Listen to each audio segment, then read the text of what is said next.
पिछले कुछ महीनों से देश के अलग अलग राज्यों में वक्फ बोर्ड से जुड़े कुछ ऐसे मामले सामने आ रहे हैं जिन्हें सुनकर आप खुद समझ जाएंगे कि आखिर कैसे वक्फ बोर्ड के नाम पर मनमानी चल रही है। अब एक बार फिर से वक्फ बोर्ड को लेकर घमासान तेज हो गया है। एमपी से लेकर यूपी तक कुछ ऐसे आंकड़े निकल कर आ रहे हैं जो बेहद ही चौंकाने वाले और हैरान करने वाले हैं।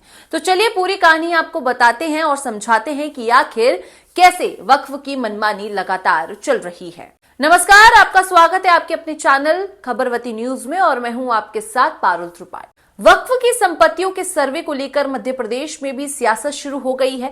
बीजेपी और कांग्रेस के नेता इस मामले में आमने सामने नजर आ रहे हैं। भोपाल मध्य विधानसभा सीट से कांग्रेस विधायक आरिफ मसूद ने इस मामले में संयुक्त संसदीय समिति के अध्यक्ष और बीजेपी सांसद जगदंबिका पाल, लोकसभा अध्यक्ष ओम बिरला के साथ साथ मध्य प्रदेश के मुख्य सचिव को पत्र लिखकर सर्वे पर रोक की मांग की है।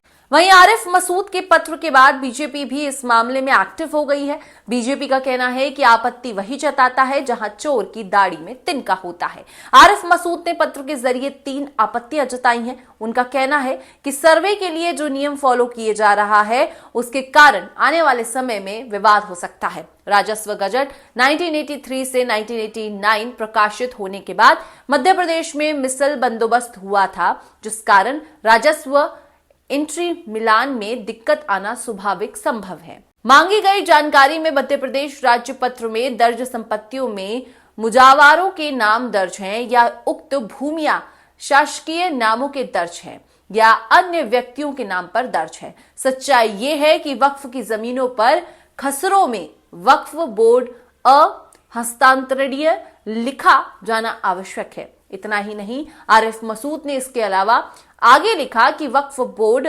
हस्तांतरणीय नाम के दुरुस्तीकरण करने के लिए जबलपुर हाई कोर्ट में मामला लंबित है। ऐसे में कोर्ट मामला होने के चलते फिलहाल इस बिंदु के संबंध में कोई भी जानकारी दिया जाना न्याय उचित नहीं होगा। सर्वे के नाम पर सिर्फ खाना पूर्ति है, जबकि भौतिक सत्यापन नहीं हुआ है।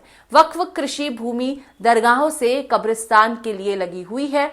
उन पर कौन अवैध कब्जा करके कृषि कर रहे हैं और मुजाफिर द्वारा नोटरी करके जमीनों को अवैध रूप से विक्रय कर रहे हैं।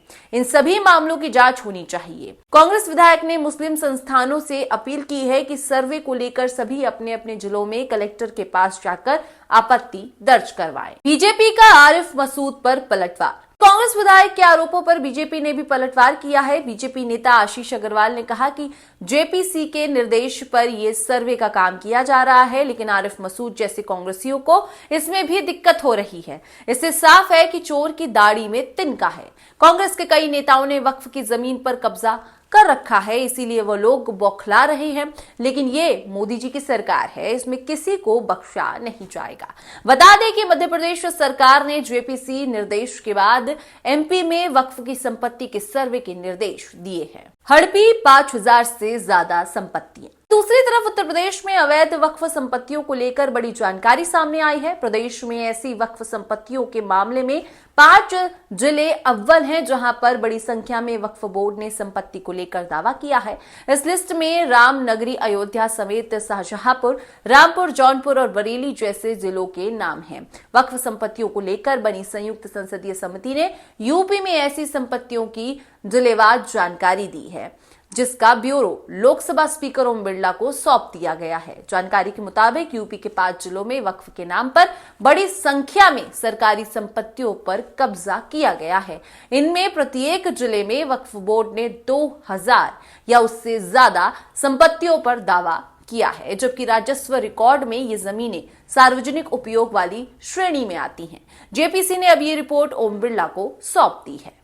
सरकारी संपत्तियों पर वक्फ का दावा। जेपीसी रिपोर्ट के मुताबिक वक्फ बोर्ड ने जिन संपत्तियों पर दावा किया है उसके मुताबिक शाहजहांपुर में 2589 संपत्तियां दर्ज हैं, जिसमें से 2371 सरकारी संपत्तियां हैं। इसकी तरह रामपुर में करीबन 4000 वक्फ संपत्तियां हैं, जिसमें 2500 सरकारी संपत्ति होने की बात सामने आई है। इसके अलावा यूपी के टॉप 21 जिलों में भी सरकारी संपत्तियों पर वक्फ का दावा है और जिनमें लखीमपुर खीरी में करीबन 1800, बुलंदशहर में करीबन 1800, फतेहपुर में करीबन 1600, सीतापुर में करीबन 1600, सहारनपुर में करीबन 1500 संपत्तियां हैं। इस लिस्ट में मुरादाबाद, प्रतापनगर, आगरा, अलीगढ़, मेरठ, संभल, अमरोहा, देवरिया और बिजनौर जनपद के नाम भी शामिल हैं। तहसील के रिकॉर्ड में जिक्र नहीं, जबकि यूपी के 40 ऐसे जिले हैं जिसमें सैकड़ों संपत्तियों पर वक्फ का दावा है, जिनका तहसील के रिकॉर्ड में जिक्र नहीं है। इन जिलों में फिरोजाबाद, मैनपुरी, मथुरा, अलीगढ़, एटा, अयोध्या, आजमगढ़, देवरिया, कानपुर, रायबरेली, गाजियाबाद, बिजनौर समेत कई शामिल हैं।